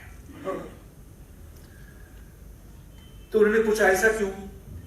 तो माई पासा ने बताया, हाँ भाई, यहाँ इस गांव की नहीं हूं, मेरा गांव 50 किलोमीटर दूर है। मेरा इसी खासी समाज में जन्म हुआ, मैं गांव में रही, लेकिन बचपन से मैं गांव और देश को और समाज को देख रही थी। हमारे खासी हिल्स में, खासी पहाड़ी क्षेत्र में बचपन से देख रही हूं कि क्रिश्चियन मिशनरियां घूम रही है, फादर घूम रहे हैं, सिस्टर घूम रहे हैं, नन्स घूम रही है, उनकी गाड़ियां घूम रही है। जगह जगह पर उन्होंने विद्यालय खोले, हॉस्टल खोले, हॉस्पिटल शुरू किए, चर्च शुरू किए। सबका उद्देश्य कि हमारा धर्मांतरण करना। लेकिन मैं तो कभी क्रिश्चियन नहीं हुई, ना होने वाली हूं। इसीलिए मैं स्कूल में भी नहीं गई, क्योंकि हमारे गांव में स्कूल है, मिशन का स्कूल है।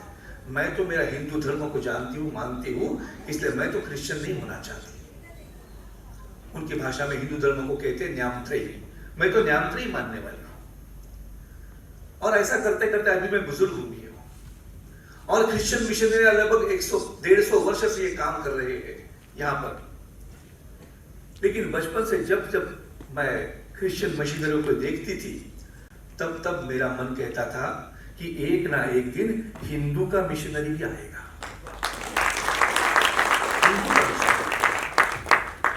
इसलिए मैं राह देख रही थी वो कब आएगा। और जब मुझे पता चला कि कल्याण आश्रम के कोई कार्यकर्ता आने वाले हैं, तो सोचा जिसका इंतजार कर रही हूं वो आ गया, इसलिए मिलने के लिए आई। पैदल चल के आई हूं, मैं गरीब हूं, मेरे पास देने के लिए कुछ नहीं है। सोचा मेरे हाथ का खाना तो बना के खिला सकती हूं। जो अनुभव प्रभु रामचंद्र जी को शबरी माता ने दिया, इस युग में यह अनुभव भी उसी स्तर का है, ऐसा कह सकते हैं। तो बाला साहब देशपांडे जी को याद ध्यान में आया कि यहाँ के लोग गरीब हो सकते हैं, शायद अनपढ़ भी हो सकते हैं, लेकिन वो भी अपना धर्म संस्कृति बचाना चाहते हैं। फिर वहां से वो नागालैंड में गए। ये भी सौभाग्य की बात है कि जिनको मिले, वो रानी गायदनीलू को प्रथम पुरस्कार बड़ी बाजार कुमार सभा ने दिया है, पहला पुरस्कार। वो रानी बाबू को मिली, रानी मां ऐसी महिला है कि पूरे देश के इतिहास में केवल अकेली महिला है जिनको आजीवन कारावास हुआ। 15 वर्ष वो जेल में रही। 1947 तक देश के लिए लड़ाई किया और 47 के बाद धर्म के लिए भी बंदूक हाथ में लिया। ऐसी गायत्री जी को जब बाला साहब जी मिले तो उन्होंने भी बताया कि हम भी नागा लोग हिंदू है, हम बचना चाहते हैं, हमारे लिए क्या करोगे बताओ। तो बोले कुछ नहीं, आप हमारे बच्चों की पढ़ाई की व्यवस्था करिए। और इसलिए सेवा का काम नागालैंड में और असम में सब जगह शुरू हो गया। जो कार्बी आंगलॉन्ग जिला है वहां खुलनी में छात्रावास है, वो शायद उस समय शुरू हुआ था। और बाकी रायपुर, गोरखपुर, दिल्ली सब जगह छात्रावास शुरू हो गए। तब ये ध्यान में आया, जैसा हमारे भारत में आयुर्वेद में कहते हैं ना, रोग जहां दवा वहां। जिस समाज में धर्मांतरण हो रहा था उस समाज में धर्म बचाने वाले ही थे। आवश्यकता थी उनके साथ में खड़ा रहने की। और कल्याण आश्रम ने इस बात को पहचाना और आज देखते देखते हम जो बड़ी बात देख रहे हैं पूरे नॉर्थ ईस्ट में, जैसा लक्ष्मण संघ अपने धर्म संस्कृति को बचाने के लिए काम कर रहा है, इसी प्रकार जो बोडो समाज है उनके अंदर भी ब्रह्म नाम का एक पंथ चलता है, बाथो नाम का संप्रदाय चलता है, उनके भी हजारों अनुयायी है जो क्रिश्चियन नहीं होते हैं, अपना धर्म संस्कृति को बचा के रखा है। जो रानी गायत्री ने जो पंथ शुरू किया हराका, उसका भी हराका एसोसिएशन का एक बड़ा काम चलता है। अंगामी नागाओं के बीच में जो अपना काम शुरू हुआ, तो अंगामी नागाओं ने भी अपना धर्म संस्कृति को बचाने के लिए जाफुफी की फुत्साना कैसे को केहो इस नाम का संगठन शुरू किया। ऐसे कई लगभग 60 ट्राइबल कम्युनिटीज में 70 के आसपास अपना धर्म संस्कृति बचाने वाले आज संगठन केवल नॉर्थ ईस्ट की मैं बात कर रहा हूं।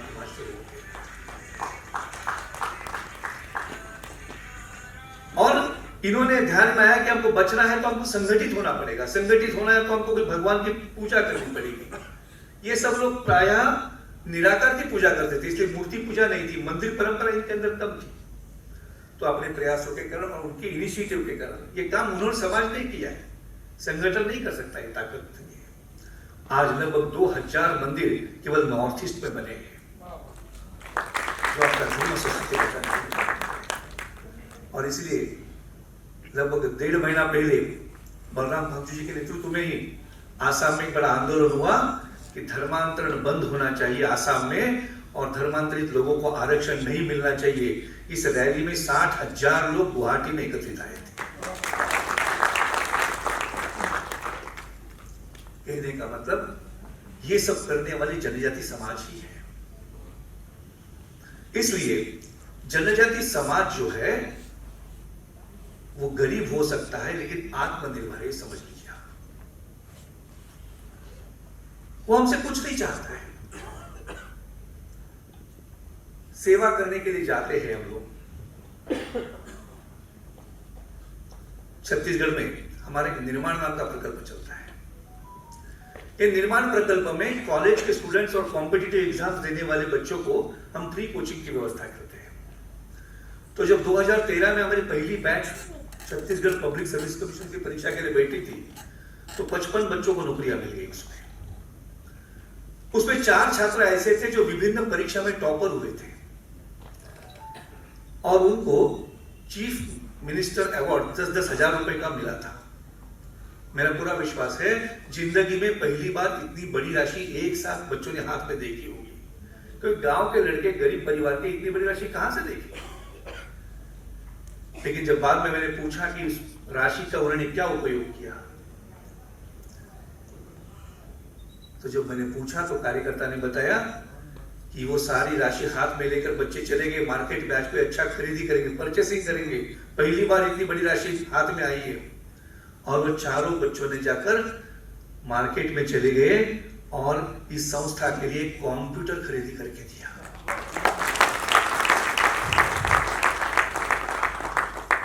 मित्रों, मैं तो शहर में बड़ा कार्य करता हूं। जब मैं सोचता हूं कि मेरे परिवार के कोई, मेरे भतीजे को, मेरे परिवार के कोई लड़के को जो पहली नौकरी मिलती है वो पहले तनखे का क्या करता है, अपने लिए सब कुछ, दूसरे के लिए कुछ नहीं। दूसरी तरफ जिनको हम गरीब कहते हैं वो लोग दूसरे के लिए सब कुछ, अपने लिए कुछ नहीं। अटल जी की कविता में कहते सब कुछ देकर कुछ न मांगते। ऐसा ही जनजाति समाज है। और जब ऐसे अनुभव हम लेते हैं तब मुख्य धारा कौन सी प्रश्न बन जाता है, किसको मुख्य धारा में लाना है, किसको सिविलाइज करना है, किसकी सेवा करनी है। तो इस प्रकार का जनजाति समाज है। इसलिए मित्रों, जनजाति समाज को, वनवासी समाज को समझना है तो केवल किताब का द्वारा मिलने वाली जानकारी, फिल्मों से मिलने वाली जानकारी, न्यूज़पेपर से मिलने वाली जानकारी, इसका चश्मा उतारना पड़ेगा। सोशियोलॉजी क्या कह रही है, एंथ्रोपोलॉजी क्या, ये सब हमको चश्मा रेडीमेड दिया है उन्होंने, वो उनका चश्मा है, हमारा भारत का चश्मा नहीं है। और इसलिए उनको समझ ही नहीं पाते हम लोग। तो जनजाति समाज को समझना है तो उनके अंदर जाना पड़ेगा, उनके पास जाना पड़ेगा। जो स्वामी विवेकानंद जी ने रास्ता दिखाया था, उस समाज के साथ समरस होने के लिए जाना पड़ेगा। समाज सुधारक बनने के लिए जाने की आवश्यकता नहीं है। बहुत लोग थे। तो इस प्रकार का ये जनजाति समाज है जो हमारे समाज का अभिन्न अंग है। इनके अंदर इतने गुण भरे हुए हैं। जैसा अभी एक दिल्ली के एक बड़े वकील सुप्रीम कोर्ट के, ये हर वर्ष 5-7 दिन के लिए जनजाति क्षेत्र में जाते, सपत्नीक जाते हैं। इस बार जब झाबुआ जिला में गए थे मध्य प्रदेश के, वो वापस आने के बाद उनको मिलने के लिए मैं गया। तो मैंने उनको पूछा कि इस बार आपने क्या नई बात सीखी। तो बोले मैं गांव में गया था और उनको पूछा कि आपका भगवान का स्थान कौन सा, मंदिर में कौन सा है। तो गांव में मंदिर तो नहीं था, गांव के बाहर में एक पेड़ के नीचे उनका भगवान रखा हुआ था। तो बोले पूजा करते हैं। तो वहां मैंने भी अगरबत्ती जलाई और नारियल रखा, उस गांव का पुजारी को बुलाया, उसको सम्मानित किया। तो मैंने पूछा भगवान से प्रार्थना करते हैं, गांव वाले ने बताया करते हैं। तो भगवान के पास क्या मांगते हैं।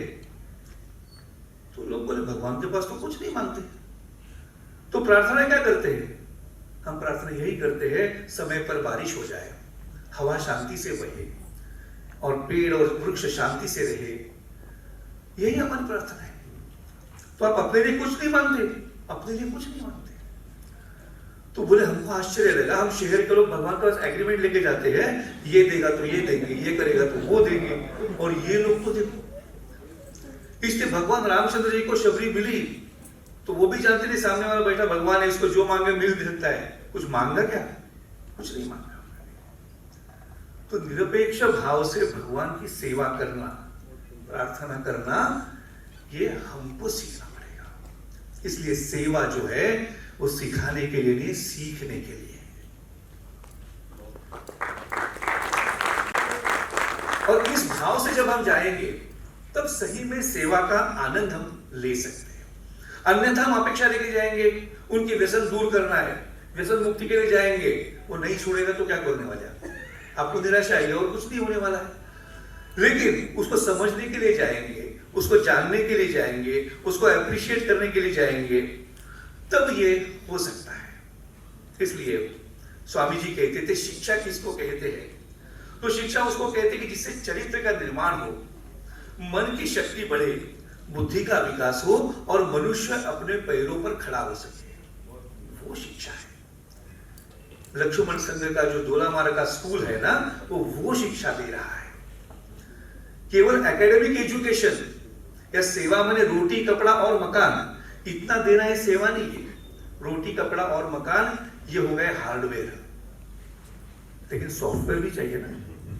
वो सॉफ्टवेयर है नैतिकता, संयम, धैर्य, ये जो है वो आ रहा है कि नहीं, ये देखना पड़ेगा अपने को।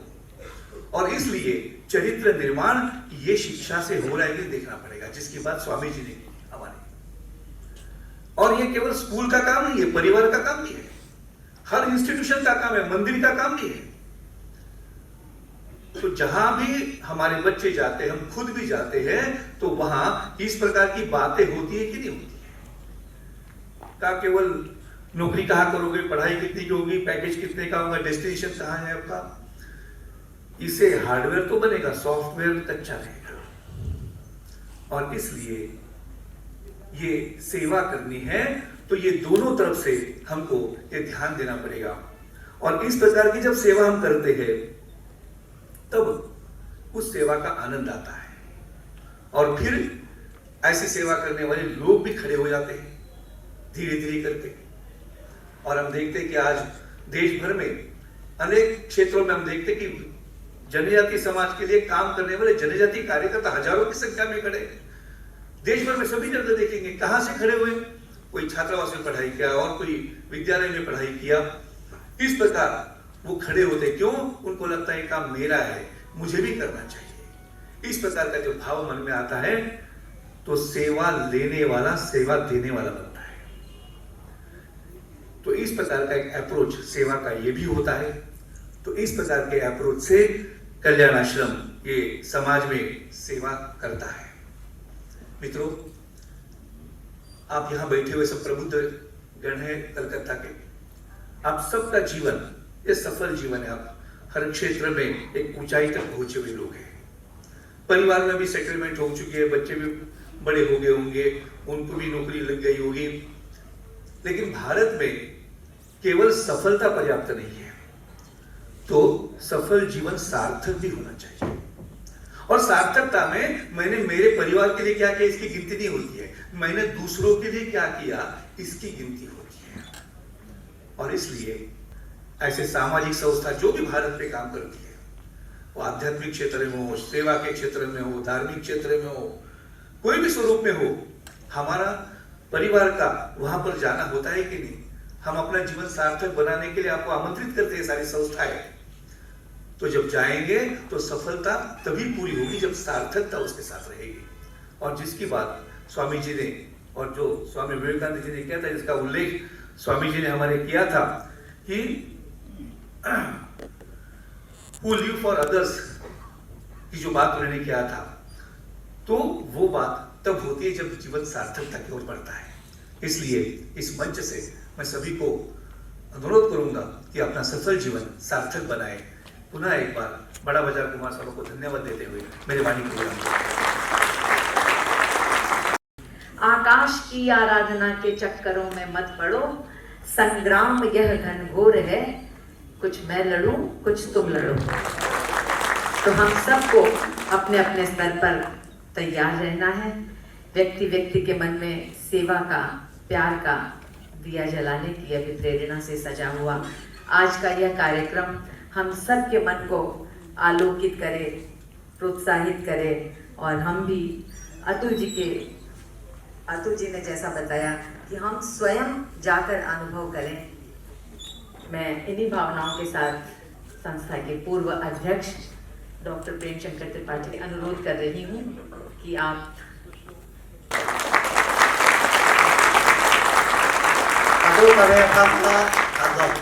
आप सबको मेरे तरफ से प्रणाम। तो मैं थोड़ा सा अपने गुरु जी का एक भजन के जैसा वही सुनाता हूँ आप सबको। केठे कांठे लखीमन नांगेलोपो रानामादीना पिरबियांबं नांगनां चेक्रं कतुपालं आजां लोखन नांगेलोपो लक्ष्मी नारायण त्रेताकाय रामनां चेक्रं द्वापराकाय नांगमान श्री कृष्ण कुलियाकाय खेतिनालं कुरु सारबेन सीनां चेक्रं कार्बियांबं बांग्लोनां लखीमं। ऐसा है कि अपना गुरुजी ने लखनऊ ने एक भगवान का नाम लेकर आया जो लक्ष्मी नारायण का नामानुरूप है, लक्ष्मीमन। लक्ष्मीमन केवल लक्ष्मी नारायण का नामानुरूप है, वो निराकार है, ऐसा बताया उन्होंने। इसलिए इसमें इसका भावार्थ ये है, लक्ष्मीमन तू ही त्रेता युग का राम है, लक्ष्मीमन तू ही द्वापर युग का कृष्ण है। इस कलयुग में तुम स्वयं तो नहीं आओगे, लेकिन एक समाज, प्रत्येक समाज में, प्रति समाज में समाज संस्कारक, समाज सुधारक के नाते, किसी धर्मगुरु के नाते जन्म लिया है। तो कार्बी समाज में भी आप लखनऊ आप ही ने जन्म लिया है। आप ही हमारे लिए भगवान है, आप ही हमारे लिए लक्ष्मण है, राम है, कृष्ण है, सब कुछ है। इस गीत का भावार्थ यही है। आप सबको फिर से नमस्कार करता हूं।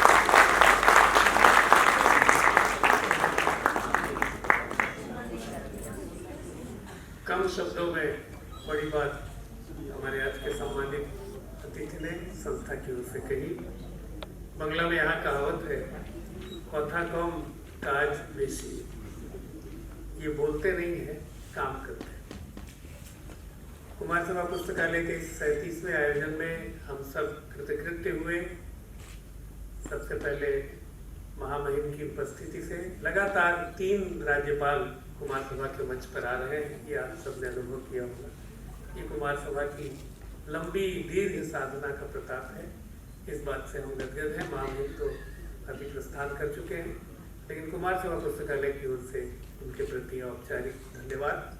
उनके आने से कार्यक्रम को अगर भव्यता प्राप्त हुई तो माननीय स्वामी जी के ओजस्वी एवं प्रेरक वक्तव्य से निश्चित रूप से दिव्यता प्राप्त हुई। उस भव्यता और दिव्यता के बीच इस आयोजन में और इस चयन को सार्थकता प्रदान की माननीय अतुल जी के वक्तव्य में और हमारे सम्मानित विभूति के संक्षिप्त उद्गार में। मित्रों, जो बात महामहिम कहकर गए हैं आरंभ में, बहुत छोटी सी लेकिन बहुत सार्थक बात, हम लोग दिन रात इसको सुनते रहते हैं। आखिर क्या संकल्प लेकर, क्या बांध कर यहाँ से हम जाए। उन्होंने बार बार उदाहरण कही दिए और कहा कि स्वामी जी का जो जीवन था बहुत छोटा था। हम और आप अपने जीवन में तरह तरह के उपक्रम करते हुए हाथ पैर मारते रहते हैं। मुझे जब वो बोल रहे थे तो डॉक्टर उर्मिलेश याद आ रहे थे। उनकी पंक्ति है, हम सब के लिए, हम सब लोग कार्यकर्ता हैं, हम सबको प्रेरित करेगी। उर्मिलेश जी ने लिखा है कि बेवजह दिल पे कोई बोझ न भारी रखिए, बेवजह दिल पे कोई बोझ न भारी रखिए, जिंदगी जंग है, इस जंग को जारी रखिए। किस तरह जिंदा रहे, कितने दिन जिंदा रहे, इसकी न कीजिए चिंता, किस तरह जिंदा रहे, इसकी शुमारी रखिए। हम लोग क्या करते हैं, किस तरह केवल हाथ पैर मारते हुए बटोरते रहते हैं। लेकिन समाज के लिए, जैसा अतुल जी भी कह रहे थे, स्वामी जी ने संकेत किया, समाज के लिए हम जितना भी समय दे सके अपनी क्षमता के अनुसार। तारा जी कह रही थी, संग्राम है, घनघोर है, कुछ मैं लड़ूं, कुछ तुम लड़ो। हम लोग तो दूसरे के जिम्मे छोड़ देते हैं। सरकार को विश्व गुरु बनना है तो भारत सरकार बनाएगी, या यहाँ का मुख्यमंत्री बनाएगा, कि यहाँ का नेता बनाएगा, कि एमएलए बनाएगा। हमारा उसमें क्या अवदान है? भारत को विश्व गुरु बनाने में अपने अपने स्तर पर काम करने की जरूरत है। सारे कार्यक्रम के बीच 2-3 सूत्र कैसे स्वामी जी से जुड़े हुए हैं। उत्तिष्ठत जागृत प्राप्य वरान्य बोधक। कविवर अरुण प्रकाश अवस्थी का अनुवाद बहुत ही मार्मिक है, आप सबको याद रखना चाहिए। जो संस्कृत की उक्ति भले याद रहे कि उठो चेतन स्वरूप फिर बनो, वरो नूतन संकल्प उछाह, निरंतर चलना तुमको वहां जहां से उदया चल की रहा। उस संकल्प के साथ हमको आगे बढ़ना है। और आत्मनो मोक्षार्थम जगत हिताय च के साथ एक तीसरी बात जो जोड़ी हमारे सम्मानित संघ ने, तमसो मां ज्योतिर्गमय। मैं तो पढ़ के अभिभूत हो रहा था उनका परिचय, कि मंदिर तो बनाया है लेकिन वहाँ किसी देवता की मूर्ति नहीं है। आप सब लोग संघ से जुड़े लोग हैं, वहाँ ध्वज को प्रणाम हम लोग करते हैं। वहाँ देवता की मूर्ति नहीं है, दीपक रखा हुआ है। और दीपक यहाँ नहीं रखा है, 5 सोपान है, 5 सीढ़ियां हैं, उसमें आस्था की अग्नि है। आस्था के आलोक से पूरे समाज को प्रकाशित करने का जो संकल्प है, ये अपने में बहुत अनुपम है। उसमें एक विश्वास की वर्तिका है। समाज में आज विश्वास की जो कमी है उसको जागृत करने का काम लकीमन संघ के लोग कर रहे हैं। और हम सबको गौरव है कि लगातार 36 वर्षों के बाद ये 37वां सम्मान हम योग्यतम प्रार्थी को दे सके हैं, जैसा कि अतुल जी ने उसकी पुष्टि की। मैं आप सबके प्रति और इस पूरे आयोजन के साथ जुड़े सभी लोगों के प्रति जैसे धन्यवाद देता हूँ। विशेष रूप से आज स्थानापन्न अध्यक्ष के रूप में माननीय लक्ष्मी नारायण भाला जी उपस्थित है, हमारी चयन समिति के वो वरिष्ठ सदस्य। हम लोग जब मंथन विवेचन करते हैं तो कई प्रकार की बातें सामने आती हैं। इनके नेतृत्व में हम लोगों ने इस बार भी हर बार की तरह बहुत सुंदर चयन किया। आप सबका स्नेह सद्भाव कुमार सभा के प्रति बना रहे। आप सब जानते हैं सज्जन जी तुलसियान यहाँ उपस्थित है। इनके नेतृत्व में हम लोगों ने जो नया एक संकल्प, शताब्दी संकल्प लिया था, वो पूरा हुआ है। जो हम लोगों ने भवन खरीदा है उसका रूपांतरण होना है, उसमें बहुत से काम कर रहे हैं। संस्कृति का, संस्कार का, साहित्य का, हिंदी का, भारतीयता का और अंततः विश्व गुरु बनने के लिए हमारी यात्रा का वो भवन केंद्र बने, इसके लिए आप सबके साथ आह्वान करते हुए, आप सबके साथ निवेदन करते हुए मैं अपना वक्तव्य समाप्त करता हूँ। आप सब इतनी बड़ी संख्या में बार बार कुमार सभा के आयोजन में आते हैं। मैं देख रहा था, मेरे पास कई फोन आ रहे थे कि अलग अलग अंचल में बारिश हुई है, फिर भी आप लोग इतनी बड़ी संख्या में उपस्थित हुए। आप सबके प्रति हृदय से आभार।